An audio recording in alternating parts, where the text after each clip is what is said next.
April மாதம் 24ஆம் தேதிக்குரிய பரலோக மன்னா. ரோமர் 15ஆம் அதிகாரம் 2ஆம் வசனம். நம்மில் ஒவ்வொருவனும் பிறனுடைய பக்தி விருத்திக்கு ஏதுவான நன்மை உண்டாகும்படி அவனுக்கு பிரியமாய் நடக்க கடவன். வசனத்திற்குரிய விளக்கம். ராஜரீக ஆசாரியத்துவத்திற்கென்று அழைக்கப்பட்ட ஒவ்வொரு அங்கத்தினரும் பலியின் ஊழியத்தில் ஈடுபட வேண்டியது இக்காலத்தில் மிக அவசியமானது.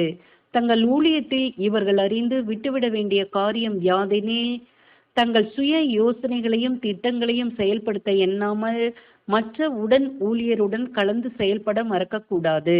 தேவன் தங்களுக்கு காட்டும் வழி இன்னதென்பதை தாங்கள் அறிந்து அவர் தரும் ஆலோசனைகளை செயல்படுத்தவே பிரியமுள்ளவர்களாக காணப்பட வேண்டும். சபையின் சமாதானத்திற்காக ஒருவர் தம் சுய சிந்தனையை செயல்படுத்த எண்ணாமல் மற்றவர்களின் விருப்பத்தையும் கேட்டறிந்து செயல்படுவது நலமானது. ஆமேன்.